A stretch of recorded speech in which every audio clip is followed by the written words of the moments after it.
నీవు బాధలో ఉన్నా నీ శత్రువు దగ్గర నీ బాధను అసలే ప్రకటించకు. వారి దగ్గర నువ్వు సంతోషంగా ఉన్నట్టు నటించు.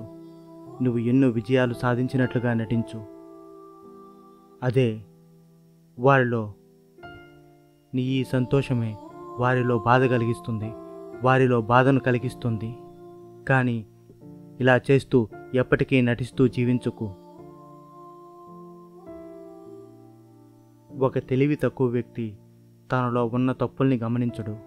ఎదుటి వ్యక్తిలోని లోపాలని ఎల్లప్పుడూ ఎంచుతూ బ్రతికేస్తుంటాడు.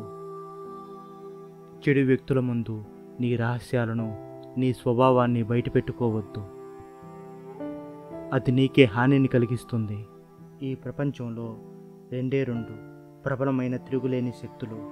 ఒకటి యువశక్తి, రెండవది ఆడదాని అందం. దుర్మార్గమైన ప్రవర్తన, అపవిత్రమైన దృష్టి మరియు క్రూరమైన వక్రబుద్ధి గల వ్యక్తితో స్నేహం చేసేవాడు త్వరగా నాశనమవుతాడు. మీకు బలం మాత్రమే ఉంటే అది ఎందుకు సరిపోదు. దానికి తెలివితేటలు తోడు లేకుంటే బలహీనమైన శత్రువు కూడా మిమ్మల్ని ఈజీగా జయించగలడు. తెలివైన వారు ఎప్పుడూ కూడా తమ ఆర్థిక స్థితిగతులను ఇతరులతో పంచుకోరు. మన ఆలోచనలను ఎట్టి పరిస్థితుల్లో బయట పెట్టుకోకూడదు. అలా బయట పెడితే పని పూర్తి కావడానికి ముందే మనకు మనమే ఆ పనిని చెడగొట్టుకున్న వారమవుతాం. చాణక్య నీతి ప్రకారం అత్యాశ, కోపం, అహంకారం ఈ మూడు మనిషిని జీవితంలో ఎదగనివ్వకుండా చేస్తాయి, అధఃపాతాళానికి దిగజారిపోయేలా చేస్తాయి. ఒక మనిషి తాను చేసే పనుల వల్లే గొప్పవాడవుతాడు, కానీ పుట్టుకతో ఏమాత్రం కాదు. నీ అర్హతకు సరిపోని దేనితోనూ నువ్వు ఎన్నడూ ఎప్పుడూ సరిపెట్టుకోకు. గర్వం ఏమాత్రం కాదు, ఇది ఆత్మగౌరవం. శత్రువు యొక్క శత్రువు ఒక మిత్రుడవుతాడని మర్చిపోకు. నీ రహస్యాలను ఎవరితోనూ అస్సలు పంచుకోకు. అలా పంచుకున్న నీ రహస్యాలే ఎప్పుడైనా నిన్ను నాశనం చేయొచ్చు. ఇదే అతిపెద్ద గురుమంత్రం. దీన్ని ఎప్పటికీ ఎన్నటికీ మర్చిపోకు. ఒక్కోసారి మరీ అంత నిజాయితీగా ఉండడం కూడా అంత మంచిది కాదు. ముందుగా అడవిలో నరికేది నిటారుగా ఉన్న చెట్లనేనని అస్సలు మర్చిపోకండి. నీ ముందు ముద్దుగా మాట్లాడి దానికి నీ వెనక నిన్ను నాశనం చేయడానికి ప్రయత్నించేవాడిని వెంటనే నిర్మూలించు. ఎందుకంటే వాడు పైన పాలతో నీ వెనక నిన్ను నాశనం చేయడం, కింద విషంతో నిండిన కడవలాంటి వాడు. తోమతకు మించిన వారితో, నీ కింద ఉన్న వారితో అస్సలు స్నేహం చేయవద్దు. అలాంటి స్నేహాలు నీకు ఎన్నడూ సంతోషాన్ని ఇవ్వలేవు. తన లక్ష్యాలను నిర్ణయించుకోలేని వాడు జీవితంలో ఎప్పటికీ ఎన్నటికీ గెలవలేడు. అన్యాయంగా కూడబెట్టిన సంపద ఖచ్చితంగా నశిస్తుంది, అందులో ఎటువంటి సందేహమూ లేదు. ఈ పిల్లల్ని మొదటి 5 సంవత్సరాలు అతి ప్రియంగా చూసుకోండి. తర్వాత 5 సంవత్సరాలు వాళ్ళని తిట్టండి. వాళ్ళకి 16 ఏళ్ళు వచ్చేసరికి వాళ్ళని స్నేహితుల్లాగా చూసుకోండి. ఎదిగిన పిల్లలే మీకు ఆప్తమిత్రులు. పిల్లలకి నేర్పించాల్సిన సమయంలో సంస్కారాన్ని నేర్పించకపోతే రేపటి రోజున మీ అంతిమ సంస్కారాలకు కూడా వాళ్ళు రారు. పాముకు కూరల్లో, ఈగకు నోటిలో, తేలుగు కొండెంలో మాత్రమే విషం ఉంటుంది. కానీ ఒక దుర్మార్గుడికి ఒంటి నిండా విషమే. భయం నీ మనసులో పుట్టిన వెంటనే దాడి చేసి దాన్ని నాశనం చేసేయి. లేకపోతే నిన్ను ముందుకు కదలనీయక దాని కోరల్లో నిన్ను బంధించి వేస్తుంది. ఒక్క ఎండిపోయిన చెట్టు మంట పెడితే అడవి మొత్తాన్ని కాల్చేస్తుంది. అలాగే ఒక దుష్టుడైన కుమారుడు కుటుంబం మొత్తాన్ని నాశనం చేస్తాడు. జీవితంలో ఇతరుల తప్పుల నుండి పాఠాల్ని, గుణపాఠాల్ని నేర్చుకో.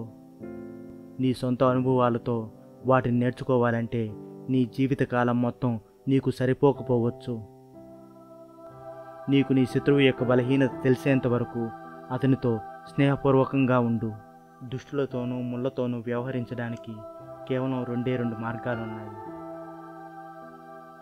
కాలి కింద వేసి నలిపేయడం, 2 వాటికి దూరంగా ఉండడం. ఈ లోపల నువ్వు ప్రతిదీ భిన్నంగా ఆలోచించాలి. బయటికి నువ్వు ధైర్యంగా కనపడాలి. నీకు కోపం వచ్చినప్పుడు ఆ కోపంతో నువ్వు చాలా జాగ్రత్తగా వ్యవహరించాలి. కోపం తెప్పించగల ఎవడైనా సరే నీ భావోద్వేగాలకు యజమానిగా మారుతాడు. ఎల్లప్పుడూ నిన్ను నువ్వు కలవరపరుచుకోవద్దు. నువ్వు మాట్లాడుతున్నప్పుడు ఎదుటి వ్యక్తి ముఖంలోని భావాలను గమనిస్తూ మాట్లాడు. రాబోవు సమస్యను తలుచుకుని ముందే బాధపడేవాడు బాధపడవలసిన దానికంటే ఇంకా ఎక్కువగా బాధపడతాడు. రేపేదో జరుగుతుందని అతిగా తలుచుకుని దాని గురించి బాధపడడం మానే, జరిగేదేదో జరుగుతుంది. జీవితంలో నువ్వు ఆలోచించే విషయాలను బట్టే నీ మనసు ఎంత స్వచ్ఛంగా ఉందో తెలుసుకోవచ్చు. నువ్వు నీ జీవితంలో అదృష్టవంతుడివి కావాలి అంటే వస్తున్న అవకాశాలను అందిపుచ్చుకోవడానికి నువ్వు సిద్ధంగా ఉండాలి. సంపద లేనివాడు పేదవాడు కాదు. ఎంతున్నా ఏమీ లేనట్లు దేనికోసమో తహతహలాడేవాడే నిజమైన పేదవాడు. అన్ని చోట్ల కనబడాలి అనుకుంటే ఏదో ఒకరోజు నువ్వు ఎక్కడా కనపడకుండా పోతావు. బయట విషయాలను పట్టించుకోవడంలో ఆసక్తిని కనబరుస్తున్నావు అంటే నీ గురించి పట్టించుకునే తీరిక ఓపిక నీకు లేదని అర్థం. ముందు ఆ తీరిక ఓపికను నీ జీవితంలో పెంపొందించుకో. జీవితంలో ఎవడైతే ధైర్యంగా ఉంటాడో వాడికే నిజమైన స్వేచ్ఛ లభిస్తుంది. ధైర్యం లేనివాడు ఎప్పటికీ బానిసగానే బ్రతుకుతాడు. గాయం వల్ల కలిగే బాధను నువ్వు ఎన్నడూ ఎప్పుడూ లెక్క చేయకు. ఎందుకంటే గాయం కొంతకాలానికి దానికదే మానిపోతుంది. నీకు జీవితంలో తగిలిన ఎదురు దెబ్బల నుంచి పాఠాల్ని గుణపాఠాల్ని నేర్చుకో. కష్ట సమయంలో అవే నీకు దారి చూపిస్తాయి. వీలైనంత వరకు మౌనంగా ఉండు. ఒకవేళ నువ్వు మాట్లాడాల్సి వస్తే అతి తక్కువగా మాట్లాడు. అది కూడా అవసరమైనది మాత్రమే మాట్లాడుంచే నీలో ఉన్న బలహీనత నుంచే నీ మూర్ఖత్వం పుడుతుంది. ఎత్తైన కొండ శిఖరాల్ని ఎక్కాలంటే రాళ్ళు గుట్టలు కొండల్ని దాటుకుంటూ వెళ్లాల్సిందే. అలాగే జీవితంలో పైకి వచ్చిన వాళ్ళందరూ ఎన్నో సవాళ్లను కష్టాల్ని నష్టాల్ని ఎదుర్కొంటూ పైకి వచ్చిన వాళ్ళే. నీ తత్వాన్ని ఎవరికీ వివరించకు. దానికి ఒక రూపాన్ని ఇవ్వడానికి ప్రయత్నించు.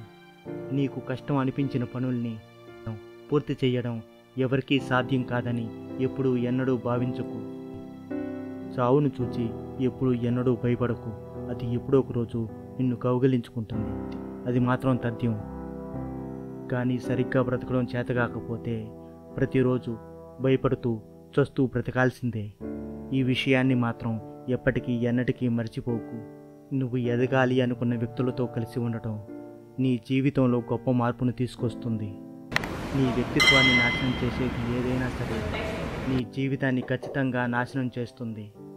దానిని ఎట్టి పరిస్థితుల్లోనూ నీ జీవితంలోకి ఆహ్వానించకు.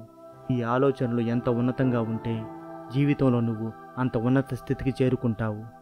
అంత ఆనందంగా కూడా జీవించ. ఆపదలో కూడా నీతో స్నేహంగా ఉండేవాడే నిజమైన మిత్రుడు. అటువంటి మిత్రుడిని సంపాదించుకోవడం చేత జీవితంలో బలం చేకూరుతుంది.